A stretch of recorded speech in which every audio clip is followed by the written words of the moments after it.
The Bible is the most sold book in history. Its words start a religion that has been the most followed for centuries. It has 2.38 billion followers today and has changed countless more lives over the generations before it. Because of that, it has been scrutinized like no other document, but still stands the test of time.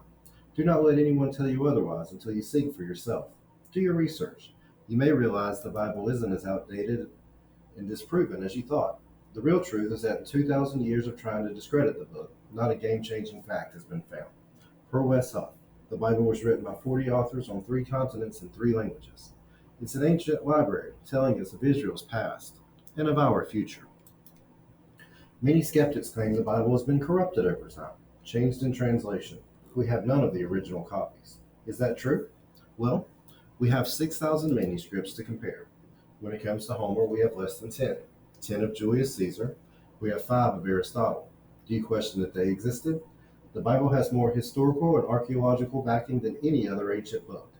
Lottie Bockham said, to corrupt or doctor the original text, Scribe would have needed to steal those 6,000 manuscripts on 3 continents, cover their ink work, and return them unnoticed. Oh yeah, and do that in 3 different languages, and find and edit enough early church father commentary that it itself would allow us to almost reproduce the entire New Testament without even having one copy of it. We have enough manuscripts to study and dissect from different regions to confirm and ensure the traditions and sayings have remained intact, to see the patterns from beginning to end. This has been studied by both believers and skeptics. Dr. Daniel Wallace points out that most differences in manuscripts are scribal errors, different spellings and conjunctions, which were common in Greek. 1/5 of 1% of variants are significant enough to change the meaning of that text. Example: in Revelations, the number of the beast could be 616 instead of 666, even though it is widely believed that it was 666. One passage has fast in a manuscript, another says pray when calling on God. These types of small differences do not change the overall theme of the Bible. Bart Ehrman, a leading textual critic and an atheist, wrote in the appendix of his book, Misquoting Jesus, essential Christian beliefs are not affected by textual variants in the manuscript tradition. Unquote. We know what the original authors wrote. Isn't it crazy how 40 authors on 3 continents can write individual documents that go so well together it reads like one author? That is why we Christians believe that author was God. Not only has the document not been changed, it served as a roadmap for archaeologists. In the 1980s, most believed King David was a myth. Now, thanks to discoveries like the Tildan Stele, his entire kingdom can be outlined and his existence confirmed, according to Armstrong Institute of Biblical Archaeology. There was no Judah separate from Israel until there was in Taylor's Prism, according to the Biblical Archaeology Report. Solomon's gates were found at Hazar, Gezer, and Megiddo, based on the Bible record, according to Armstrong Institute of Biblical Archaeology.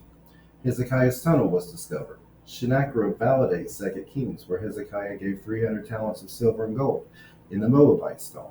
Wes Huff points out that much more archaeology around Sennacherib, like the Lachish relief wall, only enforces the Bible story. For years, researchers thought Daniel didn't describe Babylon correctly, until recent discoveries of Babylon's walls revealed he described it perfectly.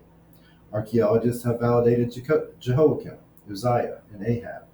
Epic archaeology reports Pontius Pilate and Herod the Great were thought to be myths, but no more thanks to the Pilate stone and Josephus. Nazareth is another.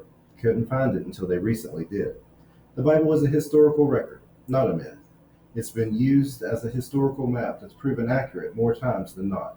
I'll admit, there are some things still unproven, like Herod's decree to kill the boy children 2 and under, but it hasn't been disproven either. Just no evidence that proves it either way. Perhaps we just haven't found that yet. The overall point is, there is little debate the Bible has been a useful guide to archaeology.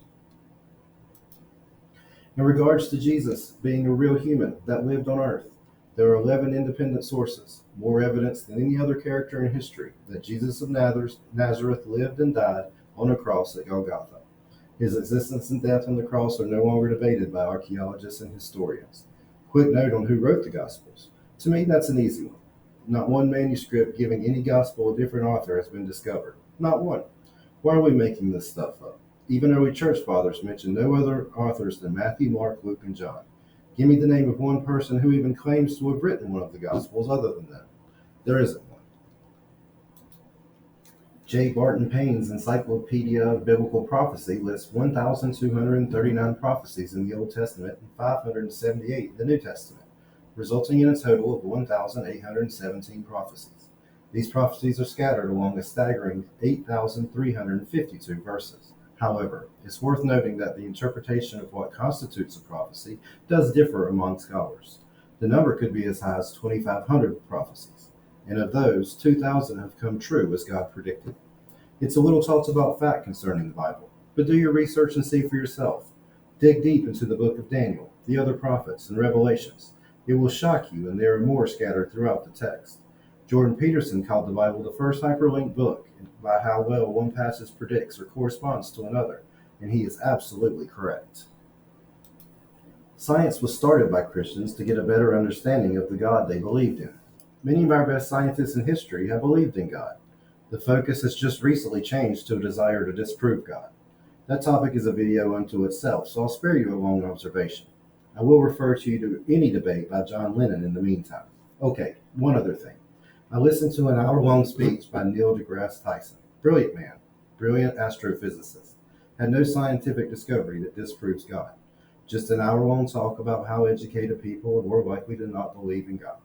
Just talks about how the fact we live in a perfectly well-designed universe doesn't mean it was created by God. Well, it doesn't mean it wasn't either. Another full video topic on that one too. Look, I'm no expert on these things. I haven't spent 20 years studying ink marks on old scrolls or digging around Israel. I haven't. I admit that. But I once was a skeptic, and I can attest that when you take away all the preconceptions you have and study the Bible, its reliability, where it comes from, its predictions, its overall message, you will see why so many disbelievers have come to know Christ, why it has been the major religion of this world for centuries. Do not listen to those who know nothing about religion and give you opinions or have an agenda or make up facts for clickbait. Do not judge the books based on the acts of humans who claim to follow it but barely knew it. I'll admit, Christians are often the absolute worst advocates of the faith they believe. You owe it to yourself to spend the time to see what's true or not, to carefully consider both sides of each argument. Your eternal fate depends on it if what the Bible says is true.